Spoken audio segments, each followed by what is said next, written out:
there fellow book nerds, this is your Misfit Reader Talib and you're watching my channel High on Fucking Books. So again, this is that time of the year people where we talk about our best reads of the last year.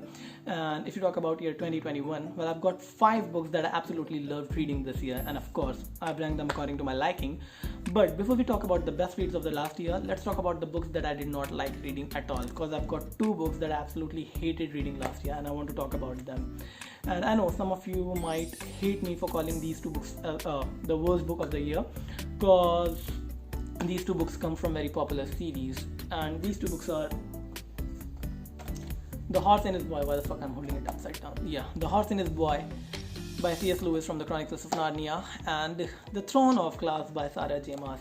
Let's talk about this one first. And before I indulge into the criticism of this book, I want to make this thing very clear that I love the Chronicles of Narnia series, like I really do. And one of my favorite author, Patrick Rothfuss, is inspired by this series as well. So no one can deny the fact that the Chronicles of Narnia series is one of the most influential and one of the most important book of our time. With that being said, no one can also deny the fact that this book, The Horse and His Boy, the first installment in this series, is a blatantly racist and a xenophobic book. And why is that? It's because the people of Tajban, who are the bad people in this story, have uncanny resemblance to Arab people. Their dresses, their weapons, their cities are all very Arab-like. And the good people in this story, for the most part, are the white people, and the bad people in this story are mostly the black people. So it's pretty racist in here. And it's one thing to disagree with a particular culture, and it's completely another to demonize an entire race and their culture just because they believe in a different religion and in a different god. And that's what C.S. Lewis has done in this story. And now I understand why the fans of this series, who have some sort of platform, shy away from talking about this book. Like, they mostly talk about the first few books in the series, and then they refrain from talking about the books that follows, because for the obvious reasons that these books are racist. And racism in modern classic literature is something that we see all the time, and sadly the Chronicles of Narnia is no exception to that.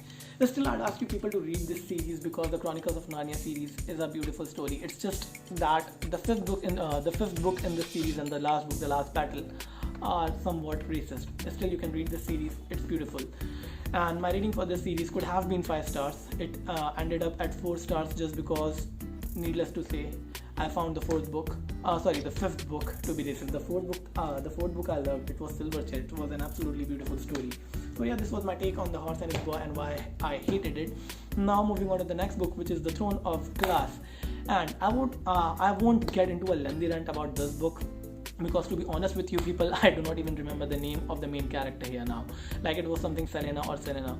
The reason why I hated this story is because I found this story, what the fuck, I am fumbling again. I found the story to be very, very, very fucking stupid. And why is that? It's because this main character, I'll go with Selena.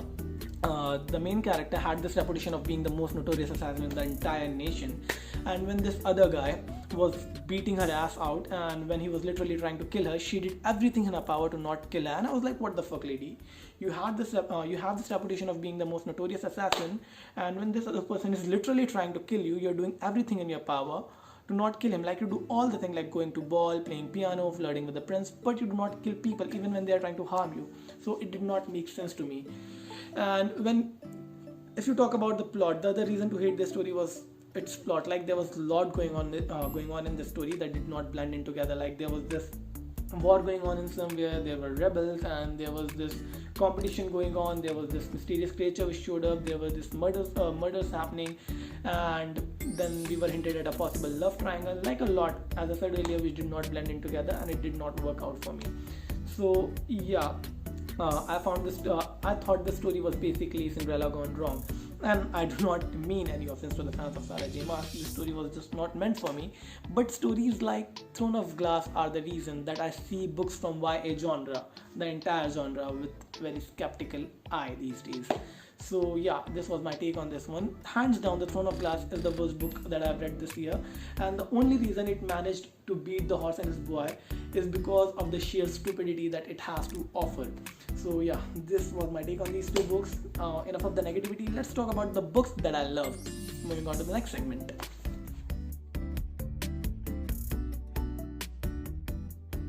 Best of the year 2021 people. At number 5 we have The Fault in Our Stars by John Green.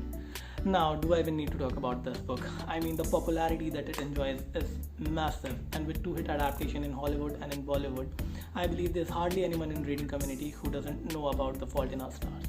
So I won't talk about the plot, I won't talk about the characters, I'll rather talk about the emotions that this book made me feel. So while I was reading it, in the beginning it made me laugh, it made me smile, and when I got to the end, it certainly did make me cry.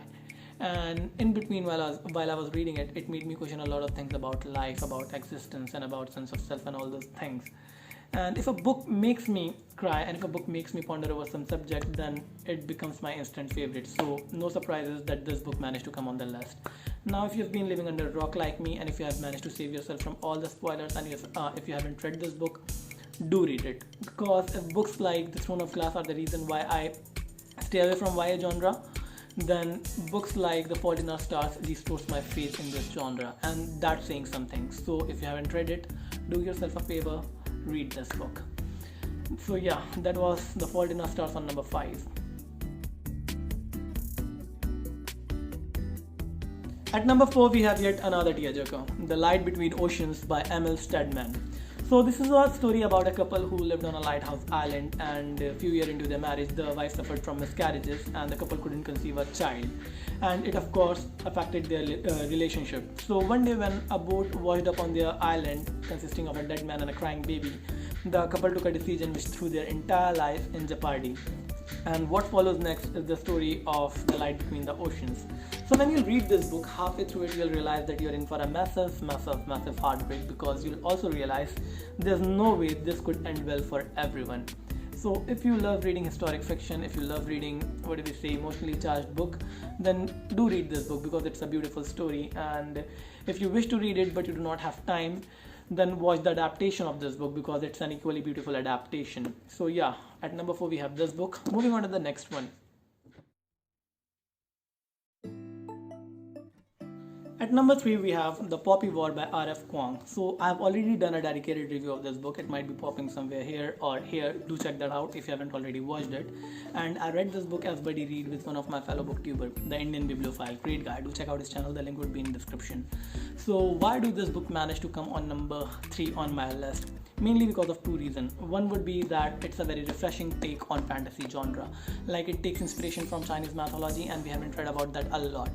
And it does feel very refreshing, and I felt like that fantasy genre needed a book like this. So that's one reason. And the other reason is the description of war crime in this book. Like, that those descriptions were so apt that they made me uncomfortable and they made me feel disgusted. And I was literally like, the bastards who suffer from war lust needs to read this book, because this book drives the point very well that there are no actual victors in war. There are only survivors who are scarred for their entire fucking lives, and they can never go back to the person they once used to be. So yeah, war crime description of war crimes is the main reason that I love this book so much. I didn't complete this series.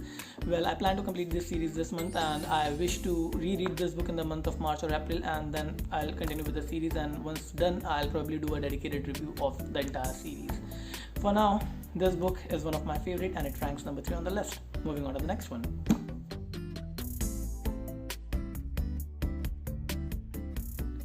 At number 2 we have Red Harvest Moon by Miles Hurd. So this is a high fantasy story, and I stumbled upon this book by chance, and I'm glad that I did, because I totally enjoyed reading it. And not many people are aware about this book. It came out in the year 2020. It did not get the clout that it deserves, and now I want this book to get some attention. So talking about the plot, the story mainly follows these two bandits who got their hearts in the right place but hands in the wrong business. So one day when these two bandits ambush two miserable looking men in the yellow forest, they learn from them that they are being pursued by ghouls. And ghouls basically is the canon fodder in the story. To give you an idea, they feel like combination of golems from the Lord of the Rings and zombies, because they keep repeating one word like food, blood, flesh, and they are always hungry. So learning about their state and learning about their plight, the bandits find themselves in a fix. They couldn't decide whether they should be helping the villagers or should they be saving their own skin. And what follows next is the story of Red Harvest Moon. This is basically the plot oversimplified for you people. Believe me, the story has much more to offer. What I like most about this book is the character that it has and the dialogues that they share. Like, they share some really good dialogues, and they get sometimes really funny. Apart from that, the writing style is not way too flowery or way too direct. Like, it plays somewhere in between, and it reads really well. Like, it does not read like a work of a first-time author at all. So the author Miles Hurt has shown some really good potential here. Apart from that, it's a very decent and a very fast read. Like, it's just 275 pages long, so you can finish this book in a single sitting. And still, if you're not sure whether you want to read this book or not, what you can do is you can read this book, The Bane of Wool, which is prequel novella to Red Harvest Moon. Now, this book is just 45 or 40 pages long, so you can finish this book in 10 to 15 minutes, and it'll give you a very good idea whether you want to continue with the Wandering Knife series, which is the name of the series from which these two books belong. So do read Bane of Wolves and do try to read the Red Harvest Moon. For me, it was a totally enjoyable experience, and I couldn't do a dedicated review on this book because the notes that I made while I read this book, I lost it, and it has been a while since I read this book. So until I reread this book, I won't be able to do a dedicated review. Until that time, I believe this will stay on my number 2 because I do not see any other book replacing it anytime soon. Anyway, so yeah, this was the number 2. Moving on to the number 1.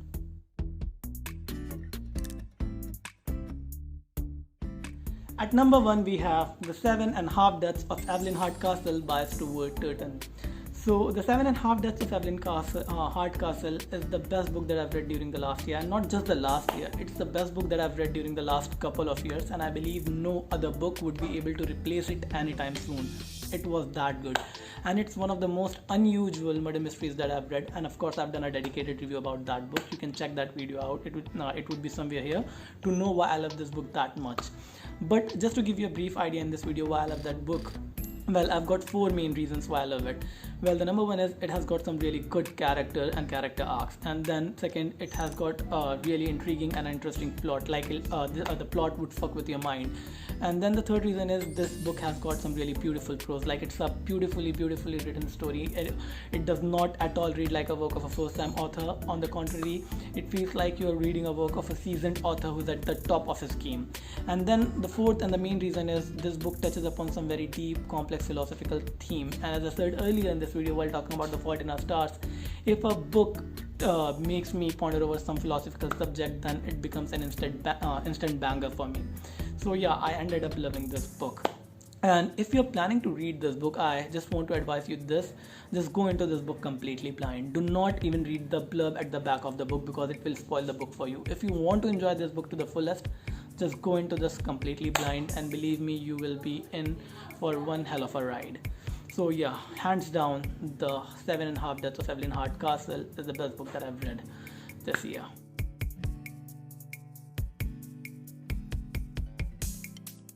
So this was my list, people, like top 5 of the year 2021. Do tell me in the comment section what were the best books that you read in the year 2021 and what were the worst books that you read during the last year. And before I go, I need a quick advice on what series should I be picking up next, because I'm currently rereading the Lord of the Rings series and I'm almost halfway through the last book, The Return of the King. So hopefully I'll be done with this one by tonight. But I'm in a fix which series should I be picking up next. So I'm confused between these 2 series, the Shadow and Bone trilogy and the Witcher series. So do tell me in the comment section which book do you want me to read and which book you want me to review. I'll see you next time in my next video. Until then, my fellow book nerds, you know it. Keep reading. Bye bye.